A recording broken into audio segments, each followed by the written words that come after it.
Rafael Sánchez Saus es doctor en Historia por la Universidad Complutense y catedrático de Historia Medieval en la de Cádiz. Académico de número de la Real Academia Hispanoamericana, de la que fue director, y correspondiente de la Real Academia de la Historia.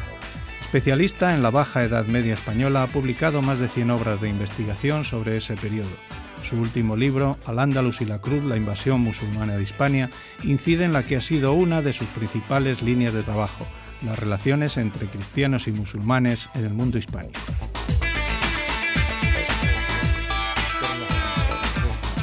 Hay un sector de la cultura francesa muy interesado en esos procesos, aunque sean muy remotos, ¿no?, como precedentes y como elementos dignos de estudio. Entonces yo creo que por eso es por lo que pues, un grupo de personas se interesó, y ellos han hecho toda la gestión buscando una editorial para esto, y han empezado a traducirlo, y bueno, cualquier día pues firmaremos el contrato, que es en lo que estamos. El libro se titula Al-Ándalus y la Cruz. Sí. ¿Qué es ese libro? ¿Es un libro que se entiende o es solo para eruditos? Bueno, ya desde la introducción digo que no es un libro para especialistas, es un libro pensado para un público culto interesado por la historia de España, también por el presente, y que tenga pues curiosidad o necesidad de saber pues cómo se produjo la relación entre cristianos y musulmanes en la España musulmana, porque se habla mucho de la relación entre los distintos grupos étnicos y religiosos en la España medieval, pero casi siempre ya en territorio cristiano. Pero de cómo se produce esa relación en territorio musulmán no se habla tanto, se habla más bien poco, ¿no? Y cuando se habla, pues generalmente se habla en términos pues ahistóricos, es decir, se ha producido la construcción de un mito generalmente pues enfocado de una manera pues casi exclusivamente al panegírico y a esto pues mucho más que a la realidad histórica, ¿no? Entonces, por circunstancias también muy de nuestro momento, de las realidades que estamos viviendo, especialmente en Oriente Medio, con las comunidades cristianas y tal, a mí me pareció interesante pues, ofrecer al público interesado pues, cuál había sido nuestra experiencia en relación con esas cuestiones, ¿no? Entonces pues lo escribí como una obra de síntesis y accesible pues, para un público general, no necesariamente de historiadores, ni de estudiantes, ni nada así.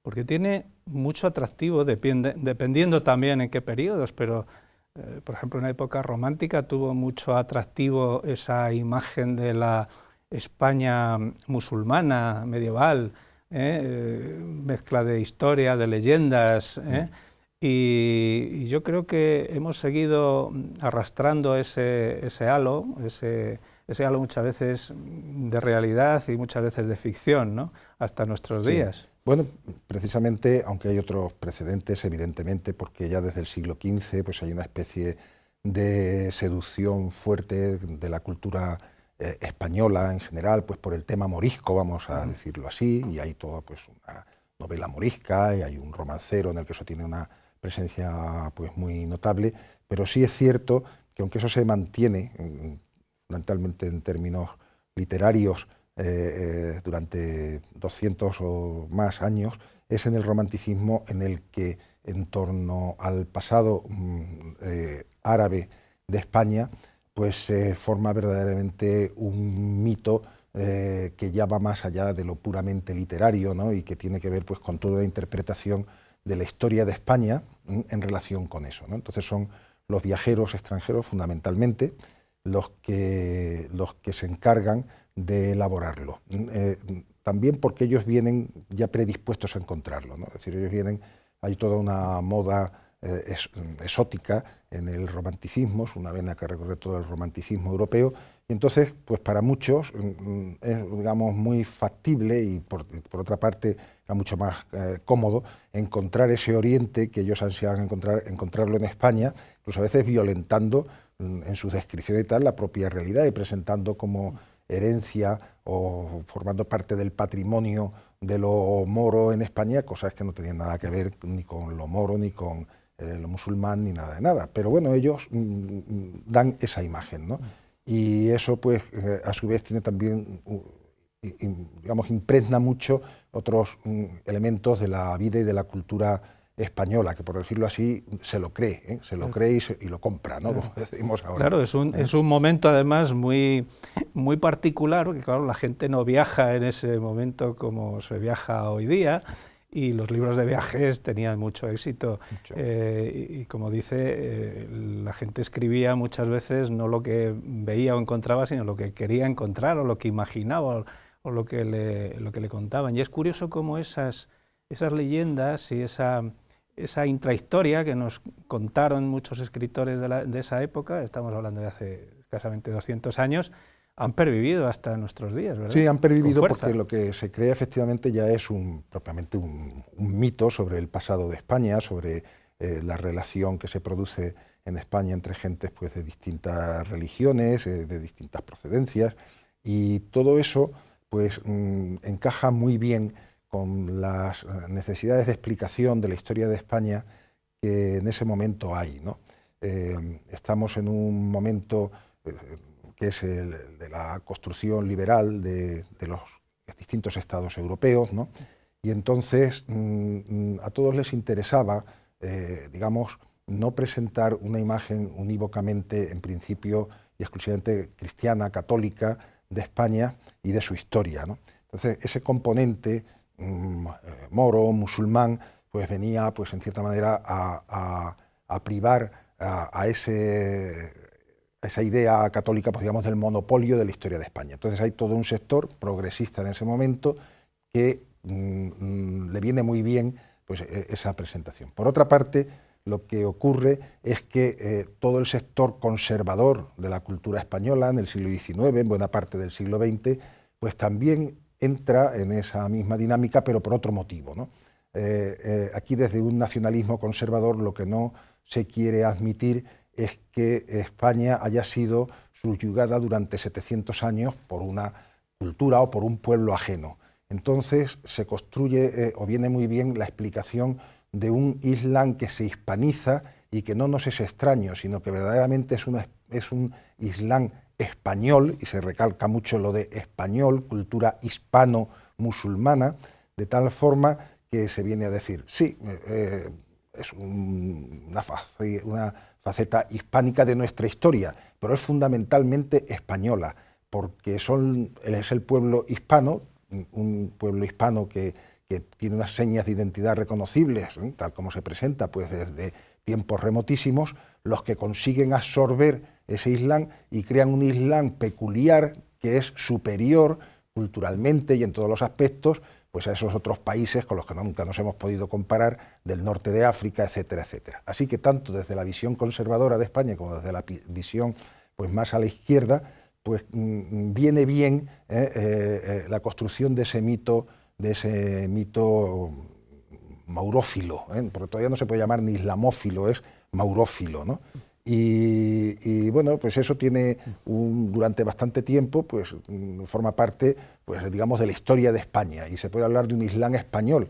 Lo que ocurre es que desde hace 30 o 40 años, pues se ha ido comprobando pues que las bases de ese mito pues no se sostienen, no hay tal Islam español, es decir, Al-Ándalus es un país islámico y un país árabe en su cultura, y desde muy pronto pues hay todo un proyecto, especialmente ya en la época omeya, de realización sobre la vieja realidad hispanogoda, que va pues, en declive absoluto ya en ese momento, pues sobre eso la construcción de un país nuevo, al que además incluso se le cambia el nombre. Ya no se habla en absoluto desde el primer momento de Hispania, sino de Al-Ándalus. Esto es algo que pocas veces sucede en la historia, que a un país se le cambie radicalmente incluso su denominación tradicional, la que ha tenido durante siglos, ¿no? Entonces, todo lo que vamos sabiendo es que Al-Ándalus tiene una personalidad absolutamente árabe y musulmana, ¿no? Y no puede hablarse de continuidad. Entonces eso rompe pues, un poco con el mito que hemos establecido desde hace tanto tiempo, ¿no?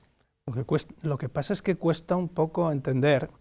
Claro, la invasión se produce, la invasión islámica de la península ibérica en 711, pero pasan 800 años hasta que la reconquista termina. es mucho tiempo. Los invasores fueron invasores en el primer momento, pero yo supongo que después de 8 siglos podemos pensar eran tan españoles o tan peninsulares como el que había nacido aquí de la primera generación. No lo sé.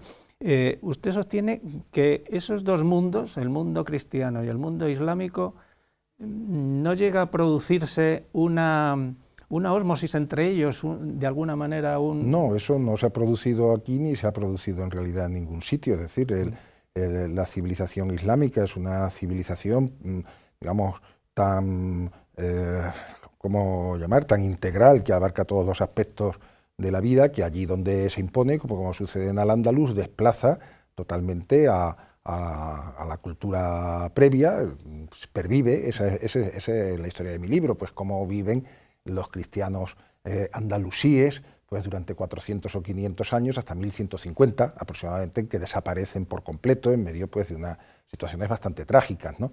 Pero eso, ese proceso de sustitución es producto no de que haya una fusión de las dos culturas que cree una cultura nueva y distinta, que sea eso hispano-musulmana, sino de la progresiva sustitución de una por otra en el seno de Al-Ándalus, de tal manera que a través del proceso de arabización y de orientalización de la población autóctona se va avanzando en el proceso de islamización. Son elementos que se van retroalimentando también uno a otro, de tal forma que en el siglo XI ya, a partir del año 1000, poco más o menos, pues la población autóctona andalusí, de origen autóctono, que no son árabes ni bereberes, aunque había muchos, han perdido prácticamente la conciencia de sus orígenes, quitando esa pequeña minoría cada vez más residual de cristianos o mozárabes. La mayoría, o por lo menos todas las élites, todos los que tenían algún papel que representar en aquella sociedad, se consideraban árabes.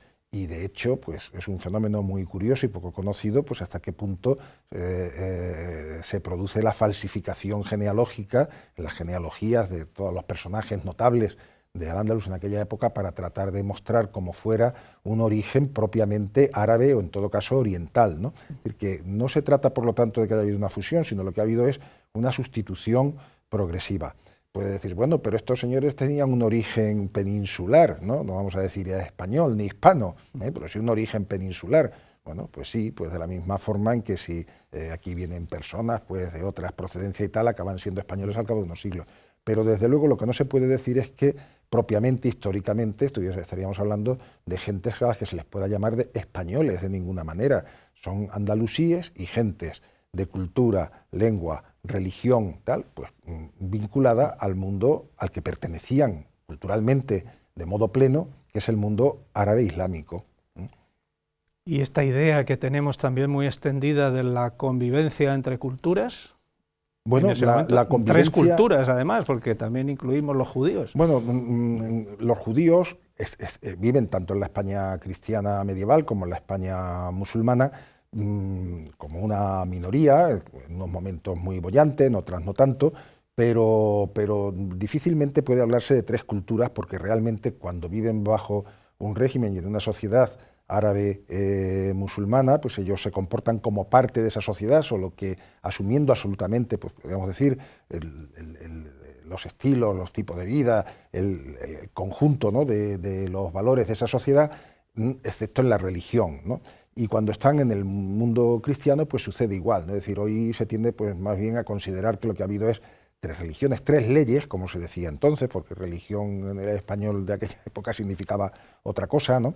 Y se puede hablar pues fundamentalmente, cuando hablamos de estos fenómenos de relación, pues quizá habría que hablar más que nada de relación y de choque, que están vinculados pues entre musulmanes y cristianos, ¿no?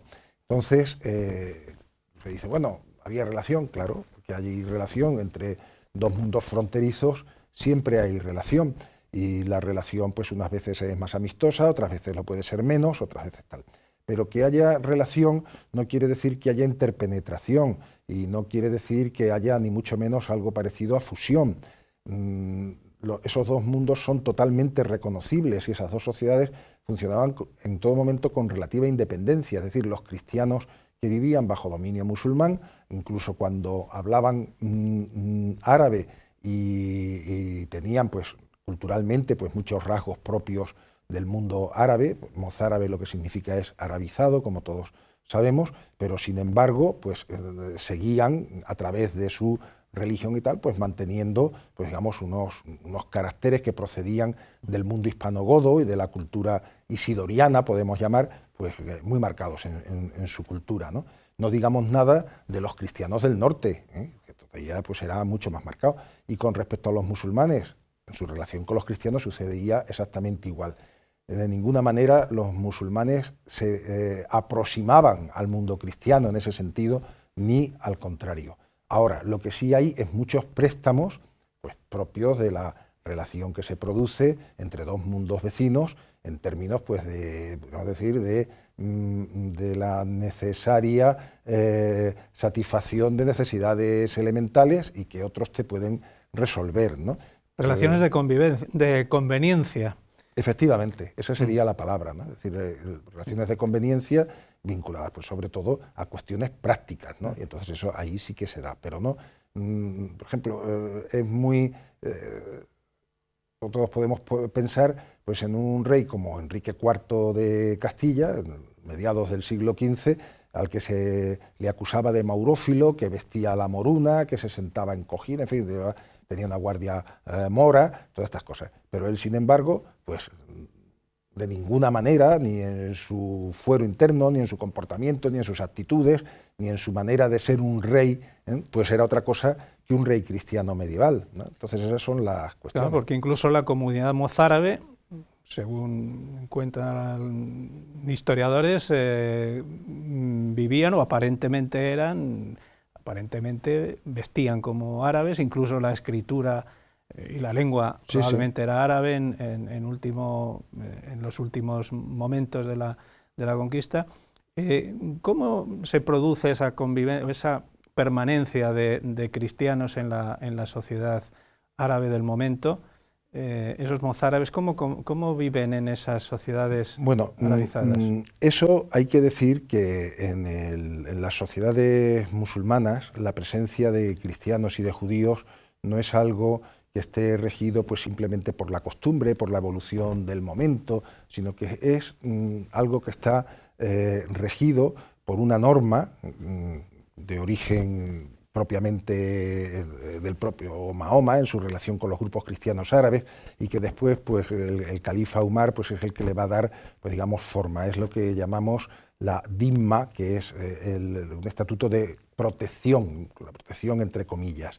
Esa protección lo que implica es que las comunidades cristianas viviendo bajo dominio musulmán, una vez reconocida la superioridad del Islam y de la comunidad islámica, de la umma, sobre su propia comunidad y sobre su propia religión, pues tienen una serie de derechos que se les mantienen, fundamentalmente pues la posibilidad de vivir su propia religión y luego junto con eso, pues dependiendo ya más de las circunstancias, pues una cierta autonomía desde el punto de vista judicial, desde el punto de vista, digamos, pueden constituir sus propias comunidades y tal, ¿no?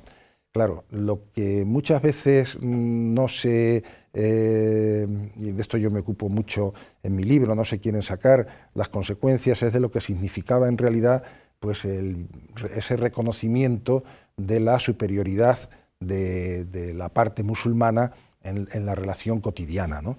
Y eso pues en la DISMA pues que está regulado y en distintos tratados que se van haciendo a lo largo del tiempo y que van perfeccionando pues esos principios generales iniciales y que significan pues un estado pues de absoluta, ¿cómo podemos decir? No vamos a hablar quizá de segregación total, pero sí de una minusvalía completa por parte de cristianos o de judíos en su relación con los musulmanes. No solamente con el poder establecido, sino también en las relaciones cotidianas, ¿no? Entonces, verdaderamente, cuando se dice pues que en Al-Ándalus, o en cualquier otra sociedad musulmana, pues que los cristianos o que los judíos, pues que podían vivir libremente, pues está diciendo una verdad a medias que son el peor género de mentiras, ¿no? Porque no se producía eso, lo que se producía era pues situaciones en las que continuadamente, generación tras generación y otros años, y además generalmente, al menos en Al-Ándalus, de una manera progresiva cada vez,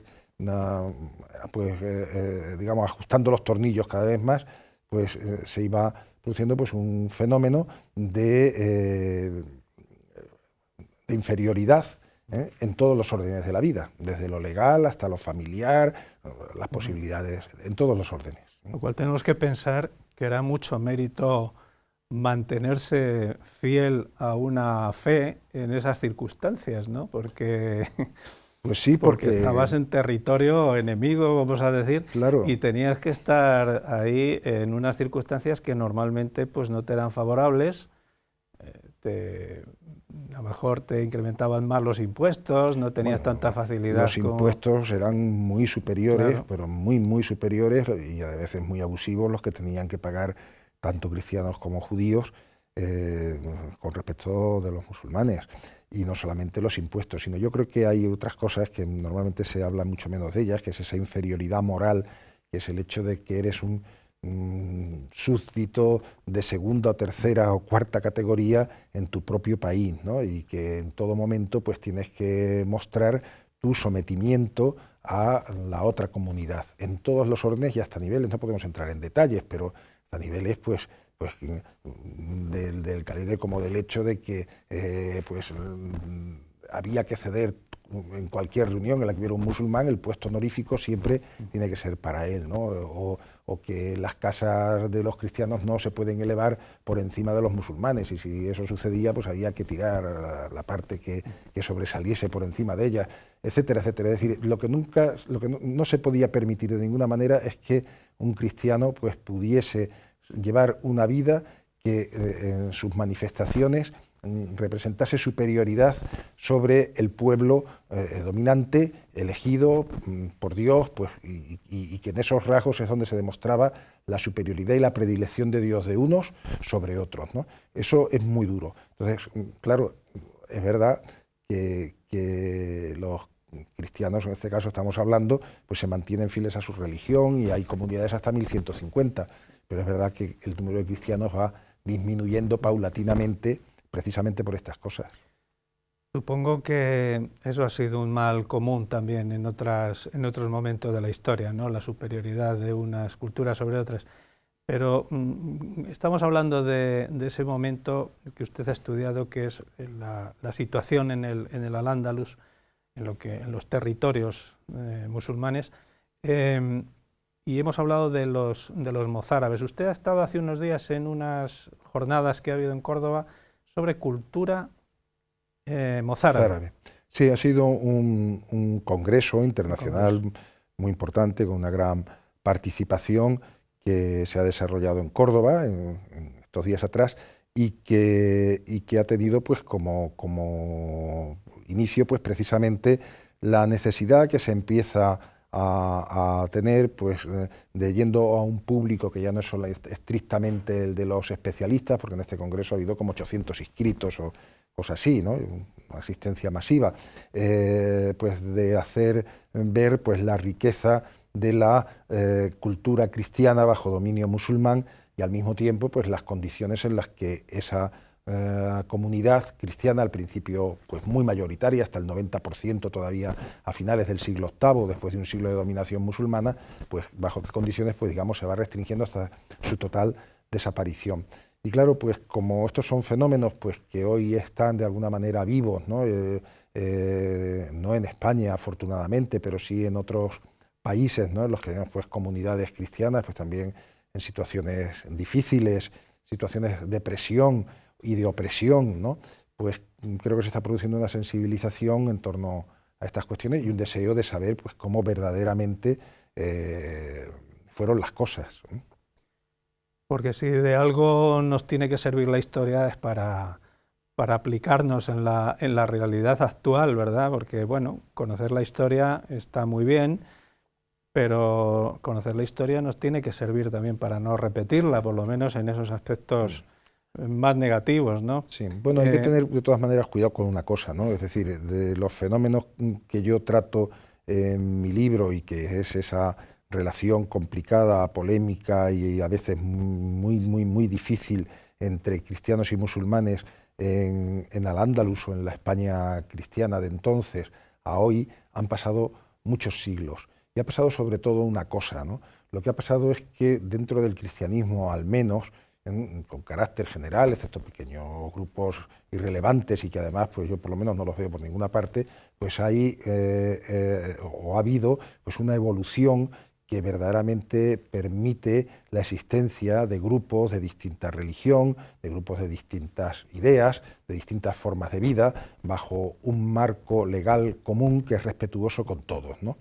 Esa es, por decirlo así, la gran novedad. Eso es lo que hace que no sean homologables las situaciones de hace 700, 800 años a las de ahora, ¿no? La sociedad occidental pues, ha evolucionado y en estos sentidos pues, de una manera muy favorable, y por eso también tenemos que ser conscientes de hasta qué punto cualquier tipo de relación actual entre comunidades religiosas o étnicas o culturales de cualquier tipo que escape a esa evolución y pretenda retrotraernos a situaciones previas, pues es una regresión pues, imposible y que tendría un coste humano, más allá de otro tipo de costes, coste humano bestial, ¿no? Entonces tenemos que ser muy conscientes los occidentales que hacemos tanta autocrítica sobre nuestros fundamentos, de que en eso pues hemos sido pues, verdaderamente los que hemos contribuido a crear para la humanidad marcos posibles de convivencia en los que la palabra tolerancia tiene sentido. En aquella época esa palabra carecía totalmente de sentido.